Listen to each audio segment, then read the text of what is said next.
Hello again, love. Back for more? Well, the next thing I want to do for you is solve a polynomial equation and find the zeros. Now, there may be many ways you'll be asked to do this, but the problem is always going to be done in basically the same way. So the first thing I'm going to do is determine the possible zeros, because we don't want to test every zero in the world. They say that when Davy Jones makes people serve aboard his crew, he makes them spend an eternity checking all the zeros in the universe, all the numbers that there are, to figure out which ones are really possible zeros. But we can do much better than that, love. The first thing we need to do is take the number at the end and create a fraction, and the number at the end and all of its factors go on the top of that fraction. Then we need to look at the number at the beginning, love, and write all of those factors on the bottom. And now it's just a matter of testing each of these numbers and seeing which one gives us a zero. Because any rational answer will be one of these. If it's not a rational answer, well, we can't say much about that, but at least we know that the rational answers have to be one of these. So, let's start out by thinking and trying to see if 1 is a zero, so we divide by x minus 1. And to save time, I think you may want to use synthetic division. So to divide by x minus 1, I put a 1 there, love, and then 3, negative 19, 30, negative 8.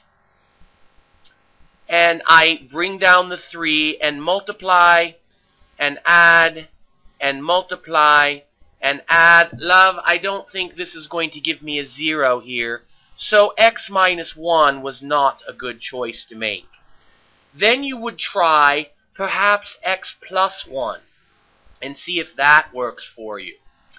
Actually, if I remember correctly, I believe that for this particular problem, it's either 1/3 or negative 1/3 that we need to use synthetic division with. So let me try x minus 1/3 by writing a positive 1/3 there and seeing if this gives me the 0 that I'm looking for.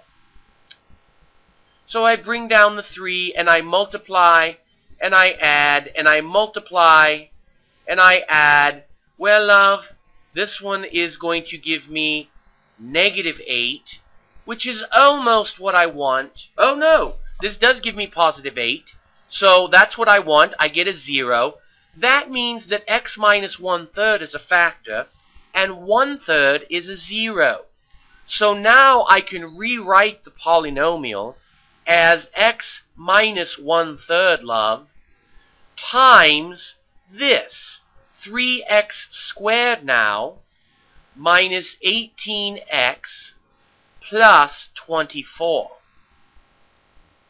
And since everything here is divisible by 3, I'll factor the 3 out in front. It might make it easier for what comes next. For this problem, we actually don't have much more work to do. If this were a higher power, like 3rd or 4th or 5th, we'd keep trying possible rational zeros until we found the one that worked in the problem. But here we can factor. Once you get down to x squared, however long it takes you to do that, there's nothing left to do but use the quadratic formula or factor, love. This can be factored to give me x minus 2 and x minus 4, which means my final answers, my final solutions are positive 1/3, positive 2, and positive 4, love.